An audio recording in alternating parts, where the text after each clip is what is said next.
Hello hi नमस्कार प्यारे बच्चों। कैसे हैं आप सभी लोग। उम्मीद है सभी दोस्त सभी साथी एकदम जी शानदार होंगे, मस्त होंगे, जबरदस्त होंगे। और मैं ब्रजेश कुमार आप सभी का आज के अपने सेशन में स्वागत करता हूं, जो कि होने वाली है भाई ग्रामर सीरीज के अंतर्गत आपकी 9वीं क्लास। ओवरऑल ये जो क्लास है आज की, ये 9वीं क्लास होने वाली है। लास्ट क्लास में बच्चों हमने वर्ब के बारे में डिस्कस किया था, वर्ब के बारे में पढ़ रहे थे। वर्ब क्या होती है, कैसा होता है, वर्ब किसे कहते हैं, वर्ब के कितने प्रकार होते हैं, ये सब हमने जाना था। और उन्हीं टॉपिक पर हम लोग वन बाय वन क्या कर रहे थे, चर्चा कर रहे थे। ठीक है, कुछ लास्ट क्लास में इशू आ गया था, उसकी वजह से वो बीच में स्टॉप करनी पड़ी थी। तो चलिए आइए आज वहीं से बैक करके थोड़ा सा ओवरव्यू लेंगे, फिर उसके आगे क्या करेंगे हम बच्चों, स्टार्ट करेंगे। तो क्या आप तैयार हैं? फटाफट से वीडियो को लाइक कर दीजिए, शेयर कर दीजिए अपने दोस्तों तक। चलिए आइए चलते हैं। देखिए फटाफट से मैं आपको दिखा दूं कि हमने पढ़ा था सबसे पहले क्या, वर्ब क्या होती है। तो वर्ब जो किसी क्या दर्शाए भैया, कार्य को दर्शाती है। किसी किसको दर्शाती है भैया, कार्य को दर्शाती है, एक्शन या स्टेट को बताती है, उसे क्या कहते हैं, वर्ब कहते हैं। इसके बाद हमने देखा था मेन इंपॉर्टेंट टॉपिक, हमने इस पर चर्चा की थी, टाइप्स ऑफ वर्ब, क्रिया के प्रकार। क्रिया कितने प्रकार की होती है, दो प्रकार की, दो भागों में बांटते हैं, मेन वर्ब, हेल्पिंग वर्ब।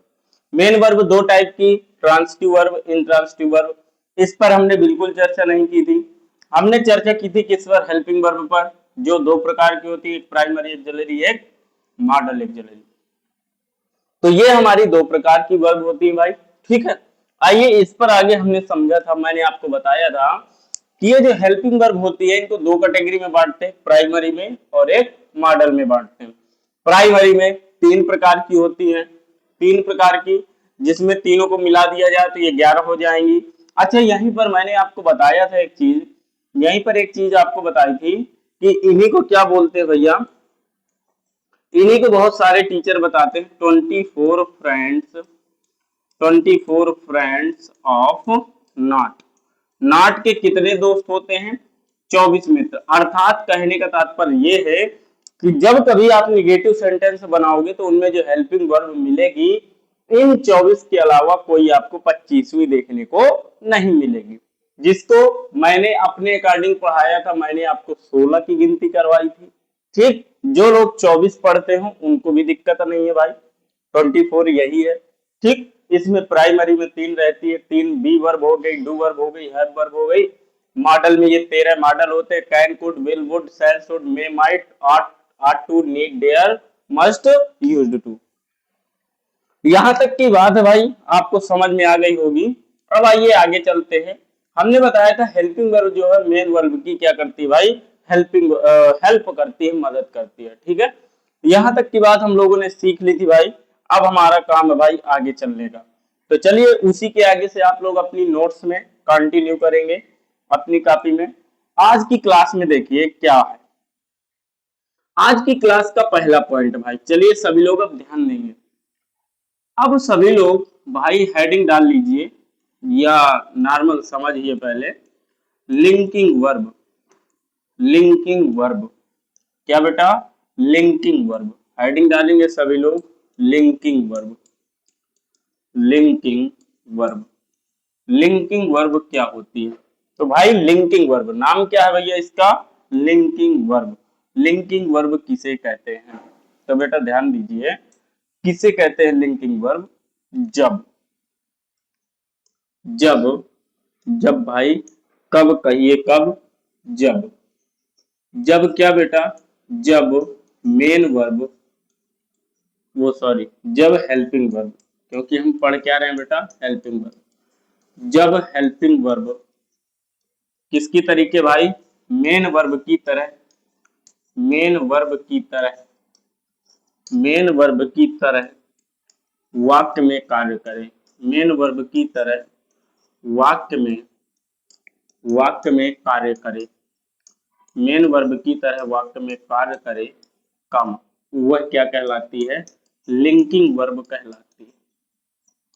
क्या कहलाती है बेटा, लिंकिंग वर्ब कहलाती है। ये बहुत छोटी छोटी चीजें हैं जो कि बहुत सारे बच्चों को नहीं पता होती है, तो मैं आप लोगों के लिए बता रहा हूँ।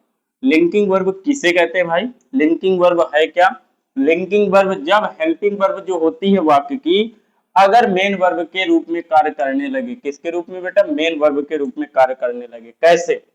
एक एक दो एग्जांपल से लेते हैं भाई, एग्जांपल क्योंकि आप लोगों को अच्छे समझ में आ जाते हैं एग्जांपल। जैसे जैसे हमने एक एग्जांपल लिख दिया क्या भाई? He is a boy.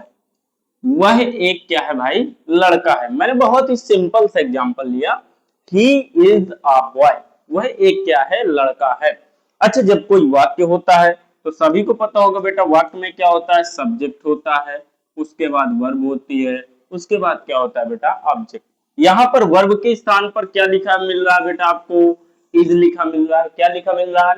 Is लिखा मिल रहा है। और इज वास्तव में है क्या? मैंने आपको बताया था, ये देखिए यहाँ पर आपको लिखा मिलेगा, ये है प्राइमरी हेल्पिंग वर्ब के अंतर्गत प्राइमरी, और प्राइमरी में जो बी वर्ब होती है वहां पर क्या लिखा है भैया? इज लिखा है।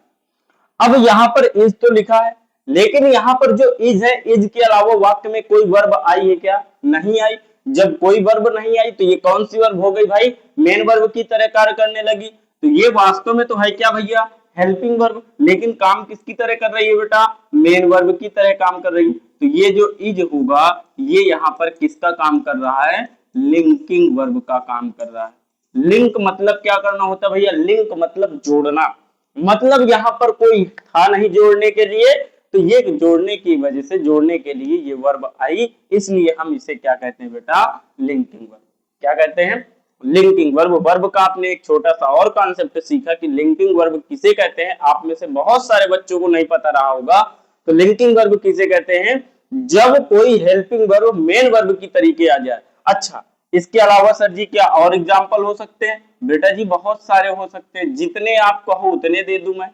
आप जितने कहो उतने एग्जाम्पल दे दे। जैसे अच्छा, एक हैज हैव वाला देख लीजिए।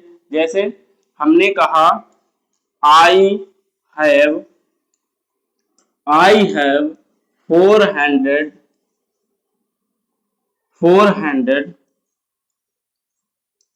400 रुपीज।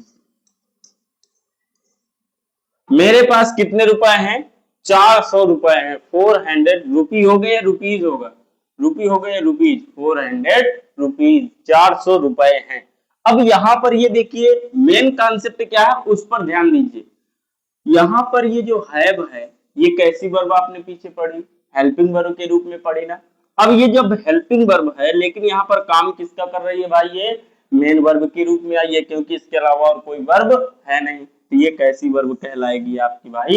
लिंकिंग वर्ब कहलाएगी। तो लिंकिंग वर्ब किसे कहते हैं? जब हेल्पिंग वर्ब मेन वर्ब की तरह वाक्य में क्या करे? कार्य करे, उसे हम क्या कहेंगे बेटा? लिंकिंग वर्ब कहेंगे। ठीक है, तो हमने इस तरीके से अपना ये वाला जो पार्ट है, अपना ये पार्ट कवर किया हेल्पिंग वर्ब का। हेल्पिंग वर्ब पूरा हमारा कंप्लीट होता है यहाँ से। किस तरीके से? हेल्पिंग वर्ब को हमने दो पार्ट में कैटेगराइज किया, एक प्राइमरी, दूसरा किस में भैया? मॉडल में। प्राइमरी में 3 होते हैं, बी डू हैव, बी के अंतर्गत 5 आते हैं, is am are was were. ठीक है, डू के अंतर्गत 3 आती है, डू डज डिड। अच्छा, हैव के अंतर्गत 3 आती है, हैज हैव हैड। इसके बाद हमारी क्या हो गई बेटा? Modal, can could will would shall should may might ought to, और इसके बाद need dare must used to. ये सारी चीजें आती है। यहाँ पर एक चीज और मैं यहीं पर पॉइंट बना के लिखवा दे रहा हूं भैया, कि यहाँ पर दूसरा पॉइंट लिखिएगा।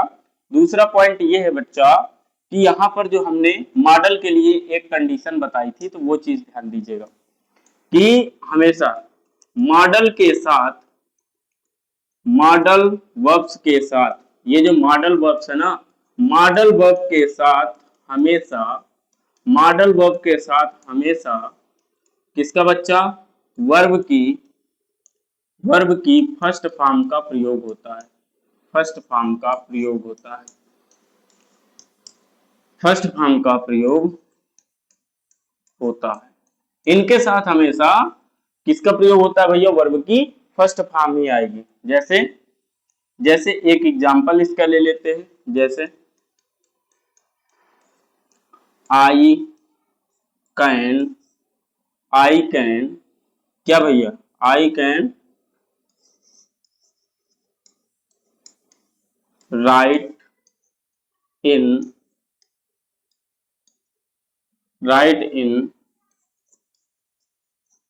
संस्कृत लैंग्वेज।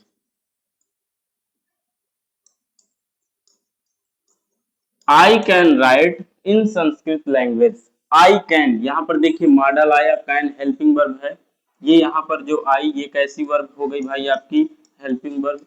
यहाँ पर ये जो राइट आया, राइट मीन्स क्या होता है भैया, लिखना। ये राइट क्या है, सभी को पता है वर्ब की कैसी फॉर्म है भाई, फर्स्ट फॉर्म है। तो हेल्पिंग वर्ब जब कभी भी मॉडल आएगा तो मॉडल के साथ हमेशा और हमेशा किसका यूज होगा भाई, वर्ब की फर्स्ट फॉर्म का यूज होगा। यहाँ पर खास करके कक्षा 11 और 12 वाले ध्यान दें, यही सारी छोटी छोटी गलतियां होती हैं जब आप लोग सिंटैक्स पढ़ते हो। सिंटैक्स में यही नियम पढ़ाए जाएंगे आपको और वहां पर यही चीज बताई जाएगी। तो यहाँ पर क्या मिलेगा आपको, यहाँ पर है पता, जो इनकरेक्ट वाक्य मिलेगा, इनकरेक्ट वाक्य में यहाँ पर राइट न मिल करके आपको क्या मिलेगा, यहाँ पर रोट लिखा मिल सकता है, कुछ भी लिखा मिल सकता है फर्स्ट फॉर्म के अलावा सेकंड या थर्ड फॉर्म। बोलेगा कहाँ पर गलती है, कहाँ पर गलती है, तो आपको बताना पड़ेगा। अगर मॉडल आया है तो मॉडल के बाद हमेशा वर्ब की क्या आएगी बच्चा, फर्स्ट फॉर्म आएगी। कैसी फॉर्म आएगी बेटा, वर्ब की कौन सी फॉर्म आएगी बेटा, फर्स्ट फॉर्म आएगी। इस बात का सभी लोग क्या करेंगे, ध्यान देंगे। ठीक है भाई, चलिए अब आइए हम लोग आगे चलते हैं अपने नए टॉपिक पर। अब नए टॉपिक पर कौन सा टॉपिक होगा, अब हमारा किसका टॉपिक होगा भाई, मेन वर्ब का टॉपिक होगा। किसका टॉपिक होगा, मेन वर्ब का। तो चलिए सभी लोग हेडिंग बनाएंगे अब अपनी कॉपी में, मेन वर्ब। हेडिंग डालेंगे सभी लोग क्या भैया, मेन वर्ब। मेन वर्ब जिसको हिंदी में बोलते हैं क्या बेटा, मुख्य क्रिया। मुख्य क्रिया, मेन वर्ब मुख्य क्रिया बोलते हैं भाई। क्या बोलते हैं बेटा, मुख्य क्रिया मेन वर्ब। अब मेन वर्ब क्या होती है भैया, मेन वर्ब क्या होती है, मुख्य क्रिया क्या होती है, जो वाक्य में क्या बताए भैया, किसी, किसको बताए, मेन वर्ब कहते किसे हैं, जो वाक्य में सबसे पहले तो किसी एक्शन को बताए। एक्शन मतलब क्या भैया, कार्य। किसी स्टेट को बताए, एक्शन या स्टेट को बताती है। एक्शन मीन्स हो गया भैया कार्य, स्टेट मीन्स हो गई क्या भैया, अवस्था। जो शब्द वाक्य में किसी कार्य को या किसी कार्य की अवस्था को बताता है वही क्या कहलाती है भैया, मेन वर्ब कहलाती है, मुख्य क्रिया कहलाती है। क्या कहलाती है बेटा, मुख्य क्रिया कहलाती है, मेन वर्ब कहलाती है। ठीक है भाई, इसके बाद हम यहीं पर अब जानेंगे डिटेल्ड में एक एक चीज। अब यहाँ पर मेन वर्ब के कितने पार्ट बताए थे मैंने भाई आप लोगों को, मेन वर्ब के पिछले वीडियो में, पिछली क्लास में हम लोगों ने देखा था कि मेन वर्ब के कितने पार्ट होते हैं बेटा, दो पार्ट होते हैं। कौन कौन से होते हैं, एक होता है बेटा ट्रांसिटिव वर्ब। कौन सी वर्ब होती है बेटा, transitive verb. Transitive verb Hindi में क्या बोलते हैं भैया, साकर्मक क्रिया। हिंदी में क्या बोलते हैं, साकर्मक क्रिया। ठीक है, और दूसरी होती है भैया intransitive verb. Intransitive verb, intransitive verb जिसको हिंदी में बोलते हैं बेटा आकर्मक क्रिया। क्या बोलते हैं बेटा, आकर्मक क्रिया। हिंदी में क्या बोलते हैं बेटा, आकर्मक क्रिया, इंट्रांसिटिव वर्ब। अब साकर्मक आकर्मक क्या होता है। अच्छा मैं आपसे एक चीज जानना चाहता हूँ भाई, क्या आप लोग बताओगे, एक बहुत छोटी सी नाजुक सी चीज जानना चाहता हूँ, बिल्कुल छोटी सी, और उम्मीद है आप सभी लोगों को पता होगी। वो चीज क्या मैं जानना चाहता हूँ, मैं आपसे ये जानना चाहता हूँ, सिंपल सी बात है भाई, जब हिंदी में कभी भी आ शब्द आ जाता है, हिंदी में कभी भी आ शब्द आ जाता है शब्दों में, तो इसका अर्थ क्या होता है भैया, नहीं। इसका अर्थ क्या होता है, नहीं। क्या आप समझ रहे हो, सा का मतलब क्या होता है भैया, साथ। सा का मतलब क्या होता है, साथ। कर्मक मीन्स हो गया कर्म, कर्मक से आप निकाल लीजिए कर्म। कर्म तो समझते हो ना, ऑब्जेक्ट, यहां पर भी कर्मक से निकाल लीजिए क्या भैया, कर्म।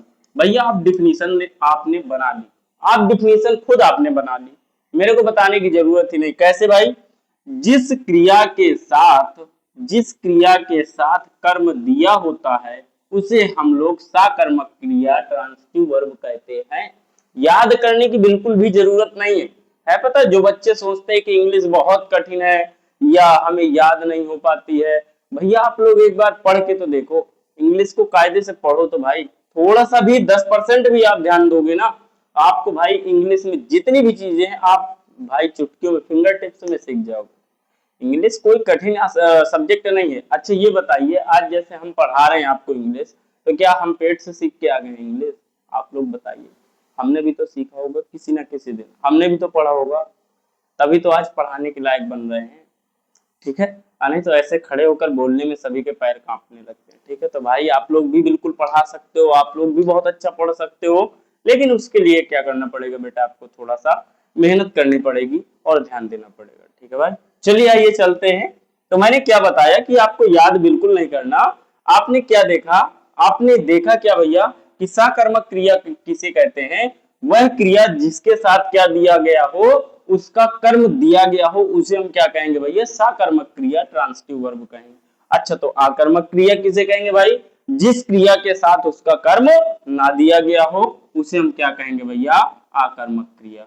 कहो तो भाई मैं लिख सकता हूं, ना कहो तो भाई हम नहीं लिख सकते। दोनों चीजें भाई, बताइए लिखना है या नहीं लिखना। तो चलिए आइए भाई, लिखे दे रहे हैं। मैं थोड़ा सा शॉर्टकट में ही लिखूंगा, बाकी आप अपनी नोट्स में बना लेंगे। क्या लिखेंगे? जिस क्रिया के साथ, जिस क्रिया के साथ, जिस क्रिया के साथ क्या भैया? कर्म दिया गया हो, ऐसा। जिस क्रिया के साथ कर्म, और कर्म को इंग्लिश में क्या बोलेंगे बेटा? ऑब्जेक्ट। यहाँ पर बात हो रही है ऑब्जेक्ट की। ऑब्जेक्ट क्या किया गया भाई? दिया गया। जिस क्रिया के साथ ऑब्जेक्ट दिया गया हो, उसे क्या कहेंगे बेटा? उसे क्या कहेंगे? सकर्मक क्रिया, ट्रांसिटिव वर्ब।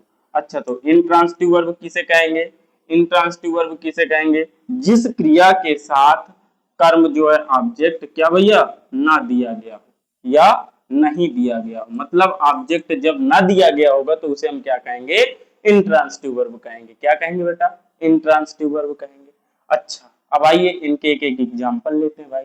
जैसे एग्जाम्पल में मैंने कहा क्या भैया? हमने कहा I play, I play, I play. मैं क्या करता हूं भाई? खेलता हूं। और यहीं पर मैंने यही दूसरा एग्जाम्पल लिखा, यहीं पर दूसरा एग्जाम्पल लिखा, I play cricket, I play cricket. मैंने एक ही वाक्य में दो वाक्य बनाए। मैंने एक बार क्या लिखा? आई प्ले क्रिकेट, और एक बार लिखा आई प्ले। भैया यहां पर ये बताइए, यहां पर थोड़ा सा ध्यान दीजिए, ये आपका आई क्या हो गया भैया? सब्जेक्ट। प्ले क्या हो गई आपकी? वर्ब। और ये क्रिकेट क्या हो गया आपका? ऑब्जेक्ट। यहां पर भैया वर्ब का ऑब्जेक्ट आई प्ले, मैं खेलता हूं, लेकिन क्या खेलता हूं भैया? क्रिकेट खेलता हूं। यहां पर ऑब्जेक्ट क्या किया गया है? आपको दिया गया है। तो यहां पर ये जो प्ले है, यहां पर ये जो प्ले है, ये कौन सी वर्ब बनेगी? ट्रांसिटिव वर्ब बनेगी। कौन सी वर्ब बन गई? ट्रांसिटिव। लेकिन यहां पर आई क्या हो गया आपका? सब्जेक्ट। और प्ले क्या हो गई बेटा? वर्ब हो गई। यहां पर बताइए, तो यहाँ पर जो प्ले दिया गया है, ये प्ले के बाद क्या आपको ऑब्जेक्ट दिया गया है? जी नहीं, बिल्कुल नहीं दिया गया। यहाँ पर ऑब्जेक्ट दिया गया है? ऑब्जेक्ट बिल्कुल नहीं दिया गया। तो यहाँ पर जो ये प्ले वर्ब जो है, ये कैसी वर्ब कहलाएगी भाई? इंट्रांसिटिव वर्ब कहलाएगी, आकर्मक क्रिया कहलाएगी। अब बहुत सारे बच्चों के मन में ये आएगा कि क्या सर जी कोई एक ही वर्ब ट्रांसिटिव और इंट्रांसिटिव बन सकती है? तो वही एग्जांपल आपके सामने। जी हाँ, मैंने इसीलिए एक ही वर्ब का एग्जांपल लिया है ताकि आपको कंफ्यूजन न रह जाए। यहां पर प्ले क्या हो गया? ट्रांसिटिव का भी काम कर रहा है, और यहां पर प्ले किसका काम कर रहा है? इंट्रांसिटिव का काम कर रहा है। मतलब जब किसी वर्ब के साथ अगर ऑब्जेक्ट है तो ट्रांसिटिव, ऑब्जेक्ट नहीं है तो इंट्रांसिटिव। बड़े ही आसान भाषा में आप लोग क्या हो गए? समझ गए। ठीक है भाई, तो ट्रांसिटिव और इंट्रांसिटिव क्या होता है भैया? कुछ नहीं, जिस क्रिया के साथ कर्म दिया गया हो उसे ट्रांसिटिव कहेंगे, और जिस क्रिया के साथ कर्म नहीं दिया गया होगा उसे क्या कहेंगे भैया? इंट्रांसिटिव कहेंगे। ठीक है, सिंपल सी बात भाई, आप लोग समझ गए। ये किसका पार्ट रहा भाई? मेन वर्ब का। ठीक है, ये तो सिंपल सी बात रही, ट्रांसिटिव और इंट्रांसिटिव। अब भाई आगे चलते हैं भाई हम लोग, अब आगे चलते हैं। अब सभी लोग जो मेन इंपॉर्टेंट टॉपिक है, हेडिंग डालेंगे सभी लोग, form of verbs, form of verb, क्रिया के रूप, क्रिया के रूप। क्रिया के कितने रूप होते हैं, कितने फॉर्म होते हैं, क्रिया कितने प्रकार की होती है। आइए आज की क्लास में उन सब चीजों के बारे में बढ़िया डिटेल से हम लोग क्या करने वाले हैं बेटा, चर्चा करने वाले हैं। तो भाई अगर बात करें क्रिया के रूपों की बात करें तो क्रिया के मुख्यतः कितने रूप होते हैं भाई। मुख्यतः अगर मेन फॉर्म बताऊं तो मेन तो भाई होते हैं 3, लेकिन सभी टेंस वेंस पूरा सब कुछ मिला करके बताऊं तो हम क्रिया के टोटल कितने रूप पढ़ेंगे यहाँ पर भाई 5। मेन होते 3, अगर 3 आ गए तो आपको कोई दिक्कत नहीं है, फिर आपको पूरे 5 याद करने की जरूरत नहीं, 5 तो आगे की 2 आप लोग क्या कर लोगे भाई, बना लोगे। ठीक है, अब कौन कौन से फॉर्म होते हैं भाई, थोड़ा सा आइए थोड़ा सा समझाता हूं आपको। यहां पर सबसे पहले हो गया भाई वर्ब का फर्स्ट फॉर्म, यह ऐसे लिख दे फर्स्ट फॉर्म। इसके बाद बेटा आपका आएगा, इसके बाद आपका आएगा सेकंड फॉर्म, इसके बाद आपका आएगा सेकंड फॉर्म, सेकंड फॉर्म। इसके बाद बेटा आपका आएगा third form, first form second form. इसके बाद आपका आ जाएगा बेटा थर्ड फॉर्म, थर्ड फॉर्म। इसके बाद आ जाएगा आपका फोर्थ फॉर्म, या इसको क्या बोलते हैं आईएनजी फॉर्म। इसको क्या बोलते हैं बेटा, आईएनजी फॉर्म। इसको आईएनजी फॉर्म बोल देंगे चौथे वाले को, और लास्ट वाले को हम लोग बोल देंगे एस या ईएस फॉर्म, एस या ईएस फॉर्म। ये होते हैं भाई इतने क्या बेटा क्रिया के रूप। टेंस वेंस के अकॉर्डिंग टेंस में जो प्रयोग होते हैं भाई, ये इन्हीं सब वर्ब का यूज होता है, इतने ही रूपों का। अगर आपको इतने रूप आ गए तो भाई आप बिल्कुल क्या हो जाओगे भाई, आपको टेंस वगैरह में कोई दिक्कत नहीं होगी, क्योंकि मेन टेंस जो होता है, टेंस का खेल होता है, वो वर्ब से ही होता है। अगर आपको वर्ब आने लगी तो भाई आपको सब कुछ आने लगेगा। ठीक है भाई, चलिए आइए कुछ एग्जांपल लेकर के हम लोग देखते हैं चीजों को कि क्या कैसा होता है। जैसे आप लोग सबसे सिंपल वर्ब मैं बता रहा हूं आपको, जैसे गो होती है, क्या होती है भैया गो। ये किसी भी मतलब ऐसा शब्द जिससे कार्य या अवस्था का पता चले भाई, उसका जो सामान्य रूप होगा वो पहले रूप में रखा जाएगा। ठीक है, गो के तो तीनों फॉर्म सभी को याद होंगे। गो, दूसरा रूप क्या होता है बेटा वेंट, WENT, और तीसरा रूप क्या होता है बेटा गान, गो वेंट गान। अच्छा तो बताइए इसका आईएनजी फॉर्म कब बनेगा। आईएनजी फॉर्म और यस या यस फॉर्म पहले ही रूप से बनता है भाई। जैसे पहला रूप क्या है भैया गो, तो गो में आईएनजी लगाएंगे तो क्या बन जाएगा भैया गोई, ये बन गया आईएनजी फॉर्म। क्या बन गया आईएनजी फॉर्म। अच्छा यस या यस लगा देंगे तो गो में क्या लगेगा भैया ईएस लगेगा, तो क्या बन जाएगा गोज बन जाएगा। समझ में आ गई बात। ठीक, तो इस प्रकार से हम 5 फॉर्म बना लेते हैं। अच्छा इसके बाद जैसे दूसरी वर्ब बताई जाए। दूसरी वर्ब मैंने आपके सामने लिखी टीच। टीच माने क्या होता है भैया पढ़ाना। टीच माने क्या होता है भैया पढ़ाना। ठीक है, टीच माने गो माने क्या हो गया भैया जाना, और टीच माने क्या हो गया पढ़ाना। टीच माने पढ़ाना, पढ़ाना एक क्या भैया कार्य है। ठीक है, टीच का दूसरा रूप teach taught, TAUGHT, teach taught. तीसरा रूप भी यही होता है भैया taught, TAUGHT, teach taught taught. अच्छा इसमें आईएनजी लगाएंगे तो क्या बन जाएगा भैया टीचिंग बन जाएगा। क्या बन जाएगा भैया टीचिंग। क्या बन जाएगा बेटा टीचिंग। अच्छा पांचवा फॉर्म SEIS फॉर्म क्या बन जाएगा, टीच में क्या लगेगा ES लगेगा, ये यस लगेगा ES लगेगा टीचर्स। तो इस प्रकार से हमारे क्या बन जाते हैं भाई 5 फॉर्म। इसको बोलते हैं भैया, अब देखिए इनको मैं क्या बोलूंगा, इसको बोलता हूं भैया V1, इसको बोलते हैं V2 दूसरा फॉर्म, इसको बोलेंगे V3, इसको बोलेंगे V4, और इसको बोलेंगे क्या भैया V5। इस प्रकार क्रिया के हम कितने रूप बना लेते हैं भाई 5। अच्छा मेरे दिमाग में और एक वर्ब आ रही है भाई, बताइए स्लीप। स्लीप आसान से लिख रहा हूं ताकि थोड़ा सा आपको अभी समझ में आए। स्लीप माने सोना। चलिए सभी लोग अपने दिमाग में बताओ, स्लीप का सेकंड फॉर्म स्लेप्ट होता है भाई।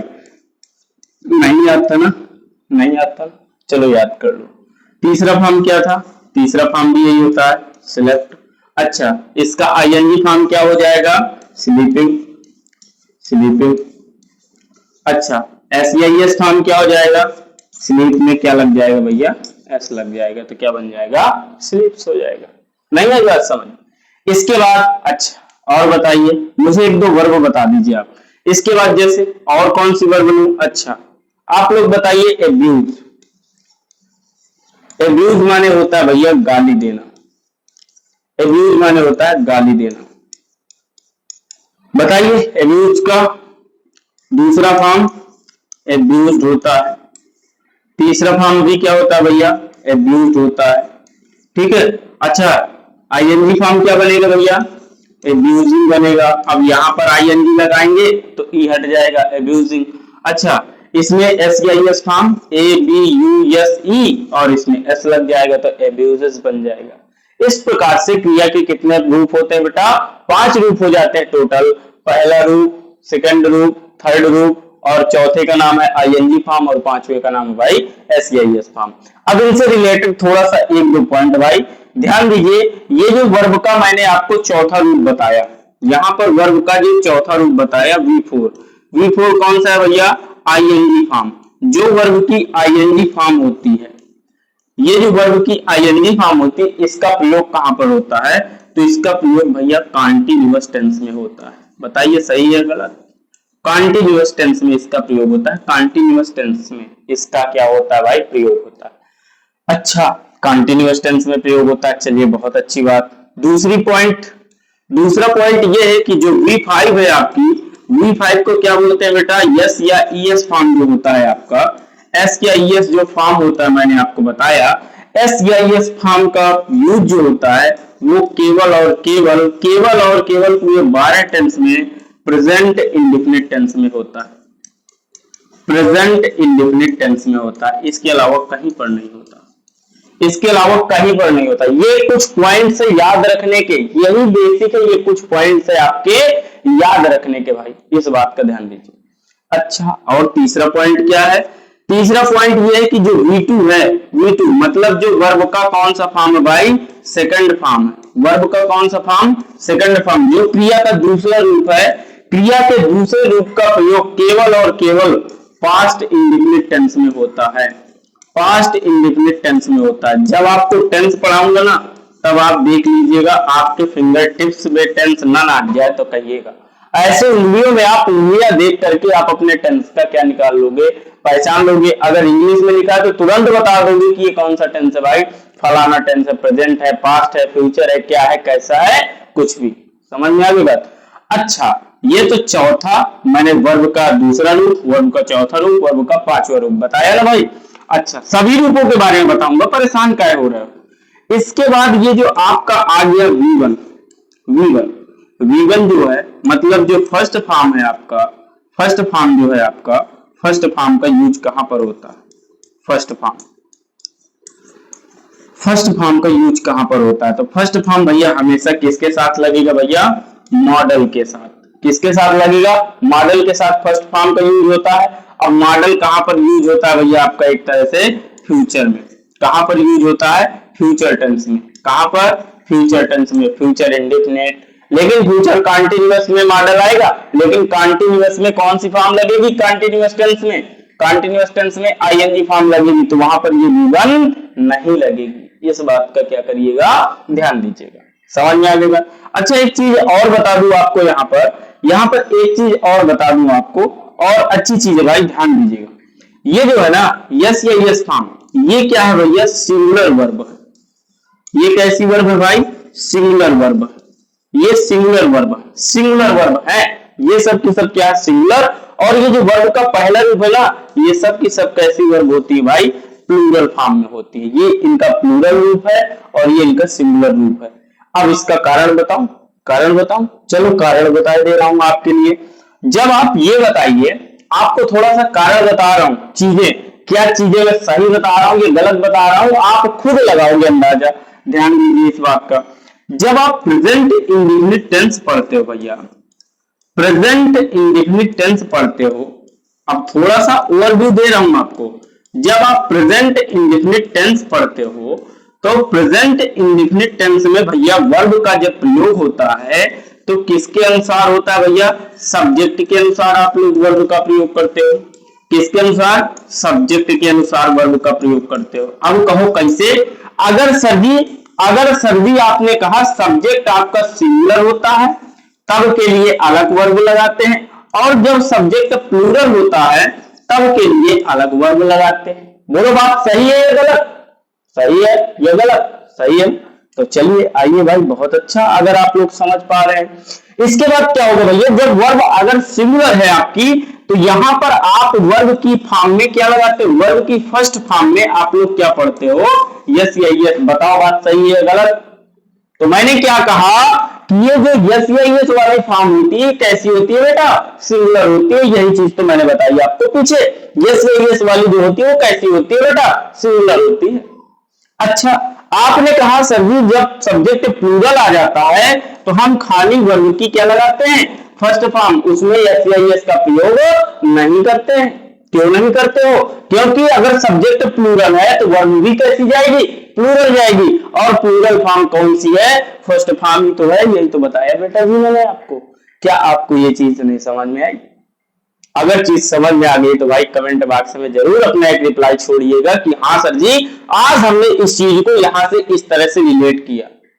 ठीक है भाई, यही कहते हैं कि यही है टीचर के पढ़ाने का तरीका अलग होता है। जब टीचर एक चीज को दूसरी चीज से रिलेट करता है ना, जैसे मैंने आपको समझाया, मैंने आपको यहां से आपको पूरा रिलेट करके दिखा दिया कि ये चीज यहां से यहां हो रही है, ऐसा होता है, ये कारण है।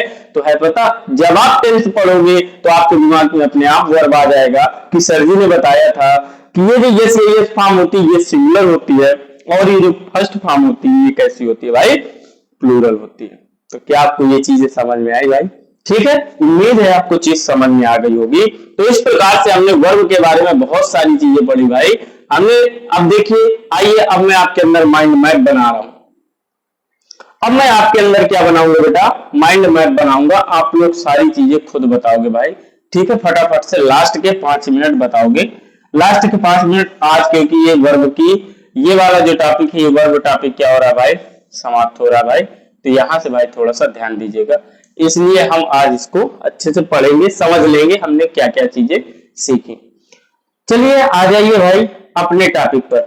सबसे पहले मैंने आपको पढ़ाया हेल्पिंग वर्ब। लास्ट के 5 मिनट दीजिए, लास्ट के 5 मिनट बस, उसके बाद क्लास स्टॉप करेंगे। लास्ट के 5 मिनट प्लीज थोड़ा सा रिवाइज कर लीजिए, आपको पूरा वर्ब टॉपिक क्लियर हो जाएगा हमने क्या क्या पढ़ा। हेल्पिंग वर्ब, हेल्पिंग वर्ब कितने प्रकार की होती है भाई? 2 प्रकार की, प्राइमरी एक्सिलरी, मॉडल एक्सिलरी। ठीक, हेल्पिंग वर्ब टोटल कितनी होती है भाई? तो मैं कहूंगा कितनी होती है भाई? 16। सभी लोग अपने माइंड में भी बोलिएगा, अंदर से भी बोलिएगा, मन में। अच्छा, इसके बाद प्राइमरी एक्सिलरी कितनी होती है भाई? 3। अच्छा, ये मॉडल कितनी होती है? 13। समझ में आ गया? प्राइमरी कितनी होती है? 3। मॉडल कितनी होती है? 13। प्राइमरी में कौन कौन सी 3 आती हैं? एक तो आता है सबसे पहले भैया बी, और दूसरा आता है क्या भैया? डू, और तीसरा आता है क्या भैया? आपका हैव। ये 3 फॉर्म आ गए। मॉडल में will, would, shall, should, can, could, may, might, ought to, used to, need, dare, ये सारी की सारी जो वर्ब्स होती हैं ये सारी के सारे मॉडल आ गए आपके। कोई दिक्कत? इतना क्लियर? दूसरी बात, एक पॉइंट यहीं पर याद रखेंगे कि मॉडल के साथ हमेशा वर्ब की फर्स्ट फॉर्म का प्रयोग होता है। वर्ब की फर्स्ट फॉर्म का प्रयोग होता है। ठीक, प्राइमरी में मैंने एक चीज और बताई कि जब इन वर्ब्स का प्रयोग किसके रूप में होने लगे? मेन वर्ब के रूप में हो जाए, प्राइमरी एक्सिलरी का, हेल्पिंग वर्ब का, तो इन्हीं को हम क्या कहेंगे भैया? लिंकिंग वर्ब कहेंगे। जब ये जो हेल्पिंग वर्ब है इनका प्रयोग मेन वर्ब के साथ ना, क्योंकि हेल्पिंग वर्ब किसकी सहायता की जाती है? मेन वर्ब के लिए। अगर वाक्य में मेन वर्ब नहीं आती है तो ये जो वर्ब कहलाएंगी, ये वर्ब का नाम क्या हो जाएगा? हेल्पिंग वर्ब ना हो करके हम इनको क्या कह सकते हैं? लिंकिंग वर्ब कह सकते हैं। उम्मीद है यहां तक की बात क्लियर हो गई होगी। इसके बाद हमने मेन वर्ब देखा। मेन वर्ब की संख्या कितनी होती है भाई? हजारों। लेकिन हेल्पिंग वर्ब की संख्या फिक्स है, कितनी है? 16। दूसरी संख्या मैंने ये भी बताई 24। 24 कैसे बताई वो बहुत अच्छे से समझा चुका हूं। नहीं समझ में आया तो एक बार पीछे से पुनः पीछे वाली क्लास देख लीजिए। ठीक, इसके बाद मेन वर्ब 2 प्रकार की होती है, एक होती है ट्रांसिटिव, एक होती है इंट्रांसिटिव। ट्रांसिटिव किसे कहेंगे? जिसके साथ ऑब्जेक्ट दिया होगा। अगर वाक्य में वर्ब के साथ ऑब्जेक्ट है तो वो वर्ब क्या कहलाएगी, ट्रांसिटिव, और अगर ऑब्जेक्ट नहीं है तो वो क्या कहलाएगी, इंट्रांसिटिव। भाई क्या कहलाएगी, इंट्रांसिटिव। तो इस प्रकार से हमने वर्ब के बारे में हमने क्या किया, पूरा वर्ब का जो बेसिक चीज है, वर्ब के बाद इसके बाद हमने सीखा वर्ब के क्या भैया, वर्ब के हमने सीख लिए फॉर्म, कि वर्ब के कितने फॉर्म होते हैं, वर्ब के 5 फॉर्म होते हैं, किस प्रकार से, पहला, दूसरा, तीसरा और चौथा और पांचवा। तो भाई इनको आप, उनकी संख्या बहुत सारी होती है, आपके पास कोई भी ग्रामर की बुक्स वगैरह होगी उससे देख सकते हैं आप लोग, ठीक है। तो आप इन्हें क्या कर सकते हो भाई, याद कर सकते हो। दूसरी बात भाई, आपने वर्ब की पूरी लगभग बेसिक चीजें, पूरी वर्ब की जो नींव है वो पूरी समझ ली। अब हम नेक्स्ट क्लास में इससे कहां चलेंगे भाई, आगे चलेंगे, जो कि हमारी अगली क्लास जो होगी वो वर्ब पर ही रखूंगा, वर्ब पर एक और क्लास होगी अभी, उसके बाद फिर हम वर्ब को क्या कर रहे होंगे भाई, कंप्लीट कर रहे होंगे। उम्मीद है आप लोग इन क्लासेस के माध्यम से बहुत अच्छी नई चीजें सीख रहे होंगे। अच्छे से पढ़िए, अच्छे से मेहनत करिए भाई, हमारा यही उद्देश्य है। अच्छे से अपने माँ बाप का नाम रोशन करिए, क्योंकि जितना आप ज्ञान अर्जन कर सकते हैं करिए, क्योंकि अभी समय है आपके पास, ठीक है। तो करते रहिए भाई, ठीक। और यदि कोई हेल्प की जरूरत हो तो जरूर बताइए, कमेंट बॉक्स पर कमेंट जरूर छोड़िए। साथ ही अगर क्लासेज अच्छी लग रही हैं अपने दोस्तों तक जरूर पहुंचाइए, आप भी पढ़िए और अपने दोस्त को भी पढ़ाइए, ठीक है। तो आज के लिए इतना ही, आज की क्लास बच्चों यहीं पर समाप्त करेंगे, ठीक है। शेष मिलते हैं नेक्स्ट क्लास में, तब तक के लिए नमस्कार।